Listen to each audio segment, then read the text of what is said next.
पाठ का नाम क्या है? लाशा की ओर। और लेखक कौन है? राहुल संकृति आयन। गद्य साहित्य की कौन सी विधा है?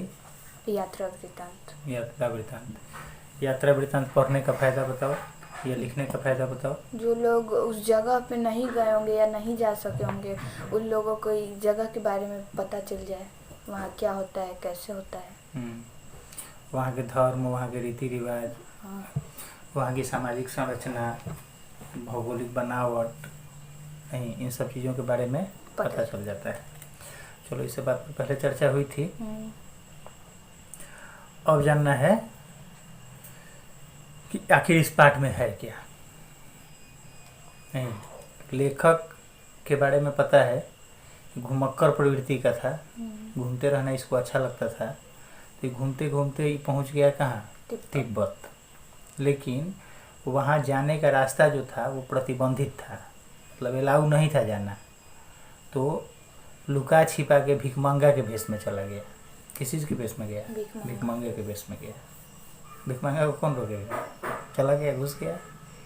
वहाँ गया तो देखा कि हम लोगों के यहाँ से वहाँ बहुत चीज़ अलग है।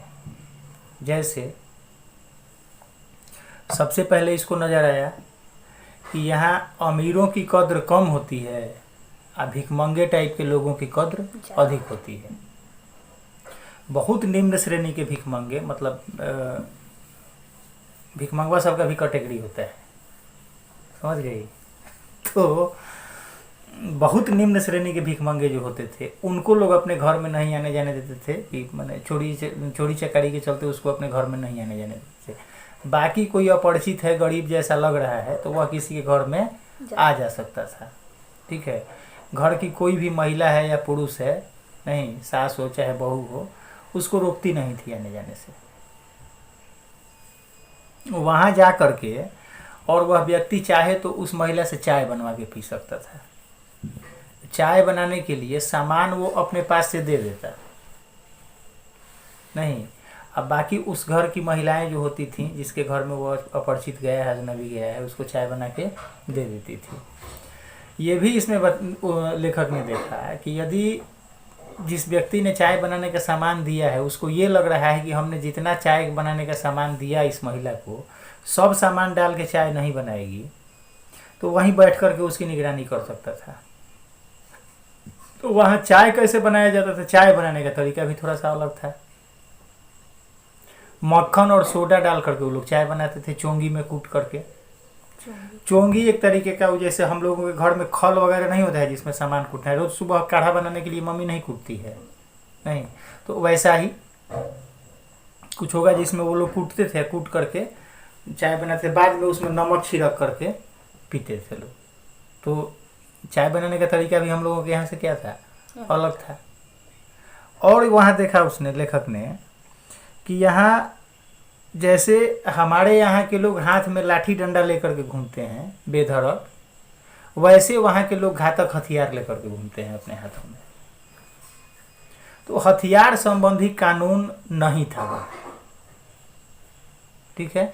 थोड़ा बहुत यदि था भी तो वहाँ की जो सरकार थी वह पुलिस पर या खुफिया विभाग पर बहुत अधिक पैसे खर्च नहीं करती थी, तो इस कारण भी पुलिस निष्क्रिय रहती होगी। दूसरा, वहाँ की भौगोलिक बनावट इसके आगे आती थी।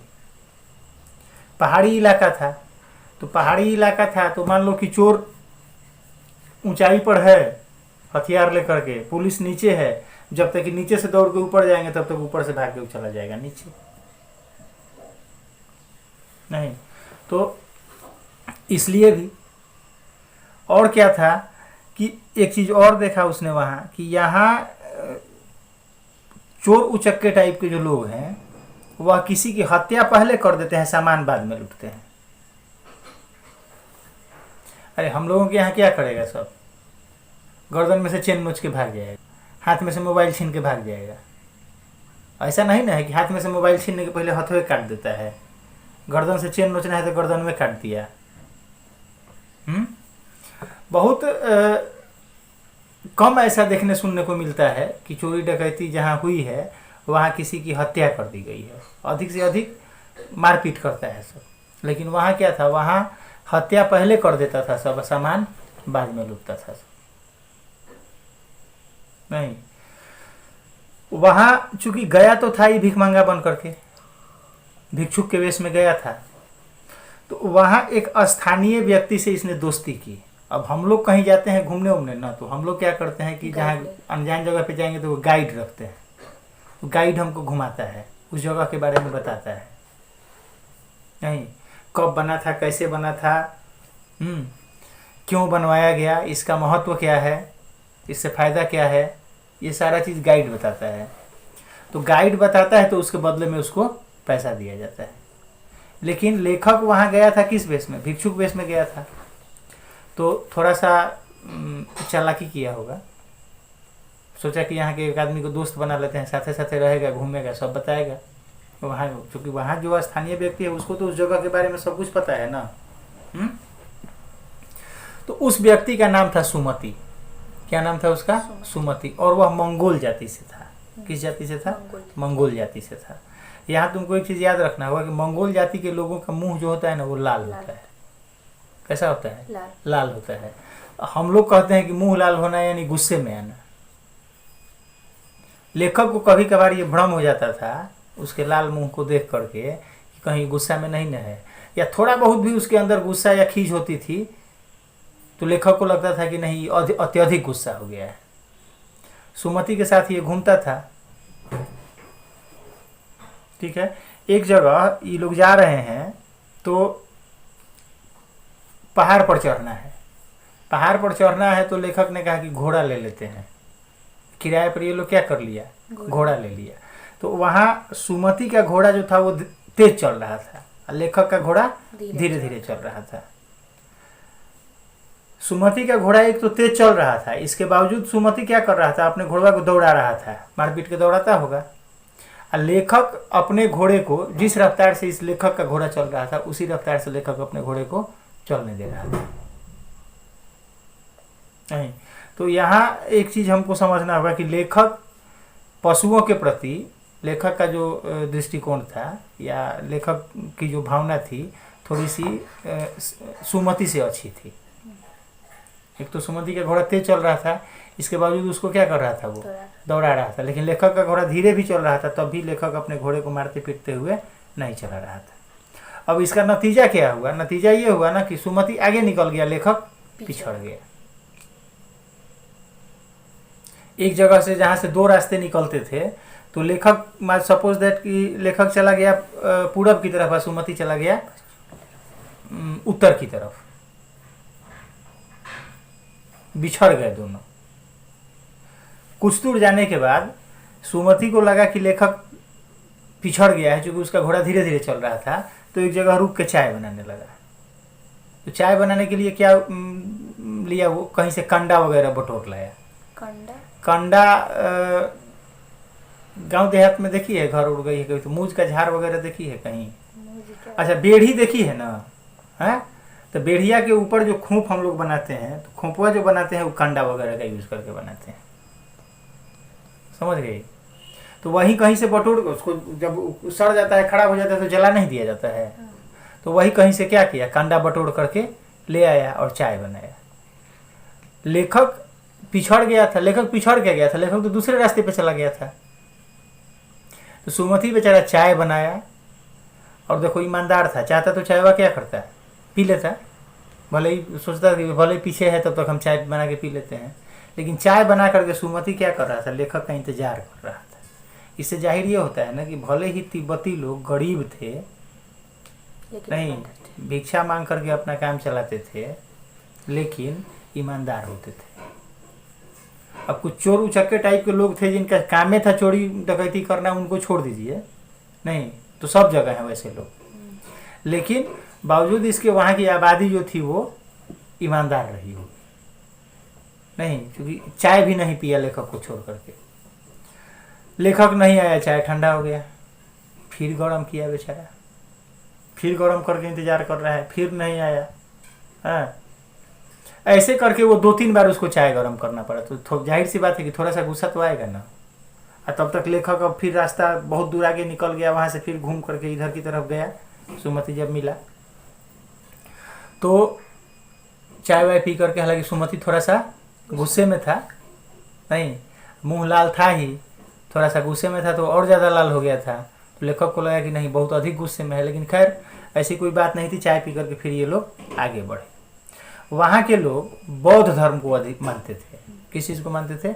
बौद्ध धर्म को। धार्मिक मान्यता वहाँ की क्या थी? बौद्ध धर्म थी। नहीं तो बौद्ध धर्म के लिए जहाँ तहाँ बौद्ध मठ जो बने हुए थे उसको वहाँ विहार कहा जाता। विहार नहीं, विहार कहा जाता था। और जैसे हम लोगों के यहाँ मंदिर में पुजारी होते हैं, मस्जिद में मौलवी होते हैं, चर्च में पादरी होते हैं, वैसे ही वहाँ विहार में जो लोग रहते थे उनको नमसे कहा जाता था। ठीक है। खेती करने लायक भूमि वहाँ या तो नहीं थी, और जिनके पास खेती करने योग्य भूमि थोड़ी बहुत हुआ करती थी उनको लोग, वहाँ के लोग जागीरदार कहते थे। क्या कहलाते थे वे लोग? जागीरदार कहलाते थे। नहीं, एक चीज और वहाँ अलग था हमारे यहाँ से। वहाँ खेतों में काम करने वाले मजदूर जो थे वो मजदूर मिल जाते थे मुफ्त में। बेगार शब्द का यूज किया गया है किताब में। तो यहाँ कहने का मतलब ये है ना कि मजदूर, यहाँ वहाँ गरीबी इतनी अधिक थी कि पैसा देना तो दूर की बात है, नहीं लोग खाना खिला करके मजदूरों से अपने खेतों में काम करवा लिया करते थे। मजदूर खुशी खुशी काम कर देते थे। आप अंदाजा लगाओ कि कितनी गरीबी रही होगी वहाँ। हम लोगों के यहाँ घंटा भर के लिए भी किसी मजदूर को बुलाएं तो बिना पैसा का काम करके जाएगा, उसके लिए भी उसको पे करना पड़ेगा, उसके लिए भी उसको पैसा देना पड़ेगा।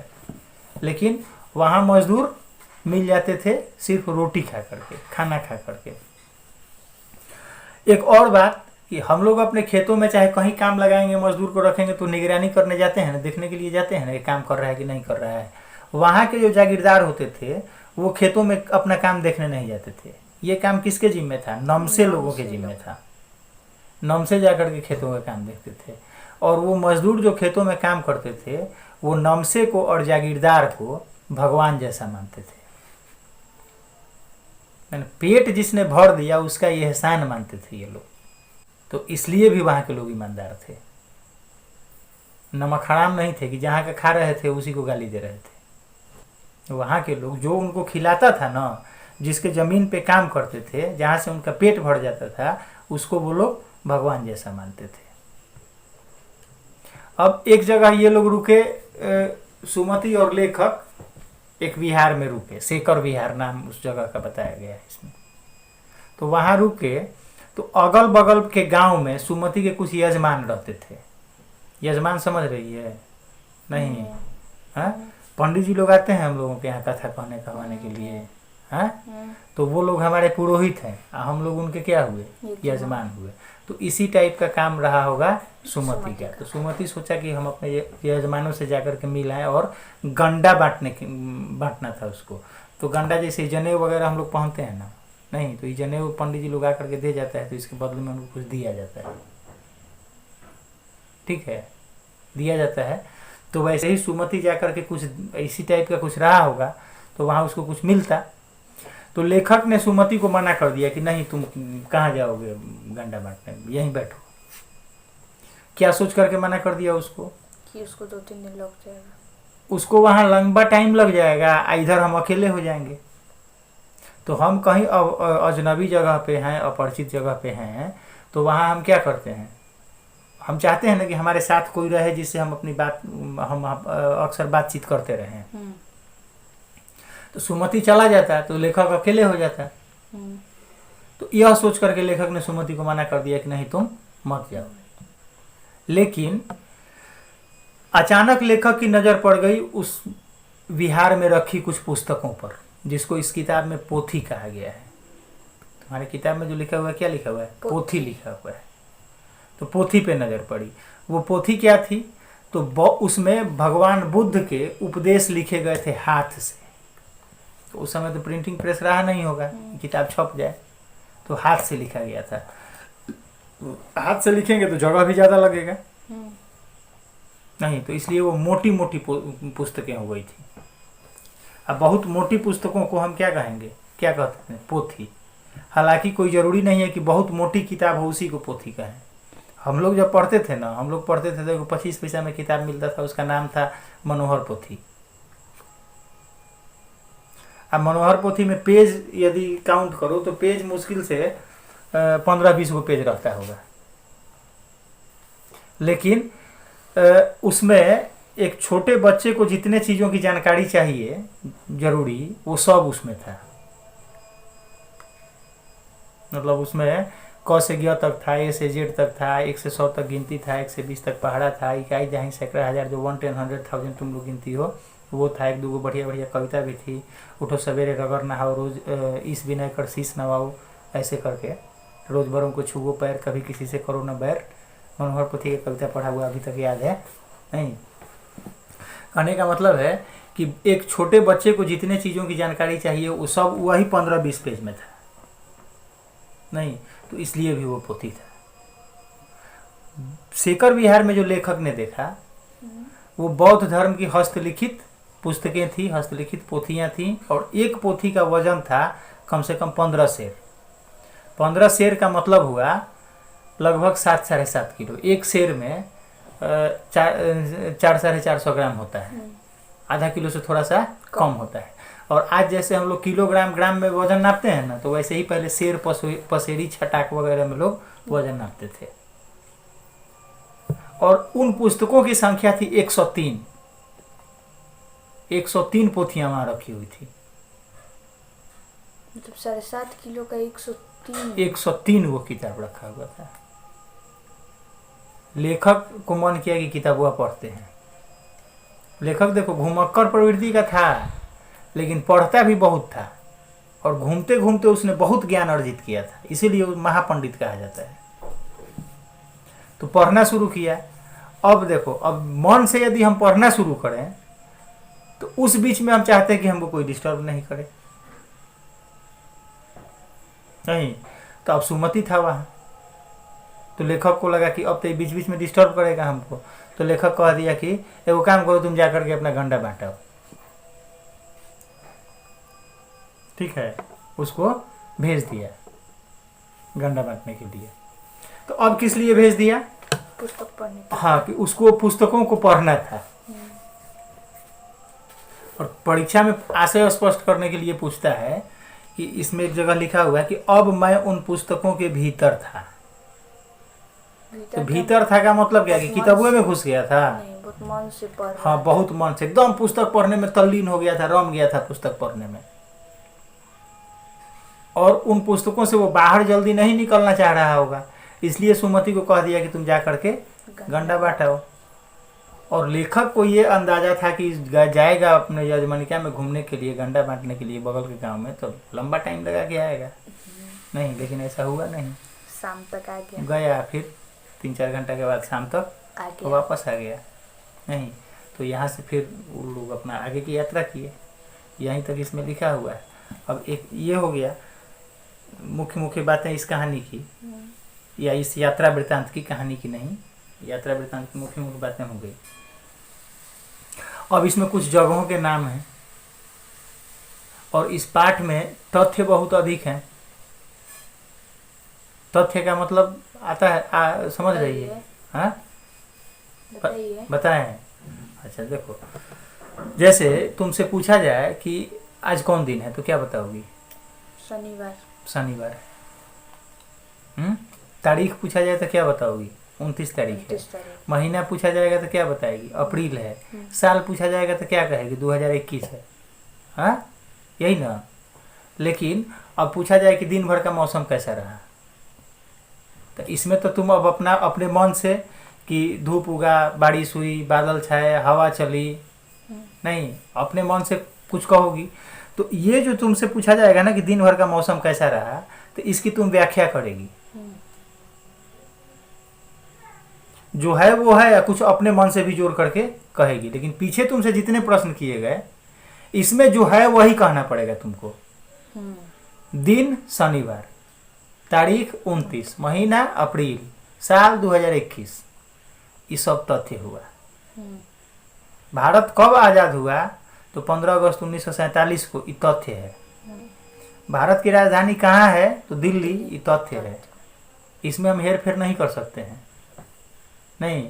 लेकिन भारत की आज़ादी के लिए महात्मा गांधी ने क्या योगदान दिया, अभी व्याख्या करेंगे इसका हम। नहीं, बहुत योगदान था उनका, इसमें से हमको जितना याद आएगा सब बताएंगे, जो नहीं याद आएगा उसको छोड़ देंगे, लेकिन फिर भी व्याख्या पूरा हो जाएगा उसका, नहीं, व्याख्या उसका पूरा हो जाएगा कि हाँ भारत की आज़ादी में महात्मा गांधी का क्या योगदान रहा, हमने बताया। नमक आंदोलन किया, विदेशी कपड़ों का बहिष्कार किया, अनशन पर बैठे, जेल गए, लाठियाँ खाई, नहीं, सारा कुछ कह सकते हैं। तो इस पाठ में जो है ना, इस पाठ में तथ्य बहुत अधिक है।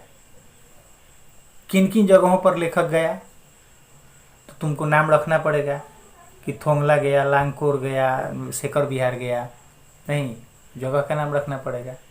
बौद्ध मठों को क्या कहा जाता था, तो जो तथ्य है वही है, विहार कहा जाता था।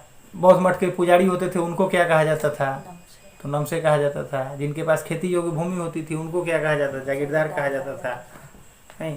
तो ये तथ्य तुमको इस पाठ को ध्यान से पढ़ करके इसके जितने भी फैक्ट्स हैं, तथ्य हैं, वो याद कर लेने होंगे, नहीं। बहुत बातें सुन करके दिमाग में आई होंगी। एक और चीज़ है, छूट गया था, वहाँ के भीख मंगे जो थे ना, जब भीख मांगना होता था उनको तो टोपियाँ निकाल करके ऐसे रख देता, आगे वाले के कुची कुची कुची कुची करता था, सब दांतवा निकाल के, ठीक है, दांतवा निकाल करके क्या क्या बोलता था, कुची कुची। तो वहाँ कुची कुची का मतलब होगा दया, दया, दया कीजिए, दया कीजिए, नहीं। जैसे यहाँ लोग नहीं कहते कि अल्लाह के नाम पर दे दो बाबा, भगवान के नाम पर दे दो बाबा, नहीं, वैसे वहाँ के लोग क्या करते थे, टोपी निकाल करके कुची कुची कुची कुची करते थे। भीख मंगवा भी रईस था, सब टोपी पहनता था ना। उस समय के तिब्बती समाज के बारे में, तिब्बती सामाजिक व्यवस्था के बारे में, धार्मिक मान्यता के बारे में, नहीं, कानूनी प्रावधान जो था उसके बारे में, नहीं, खेती करने के तौर तरीके के बारे में, ये सारा कुछ इसमें बताया गया है।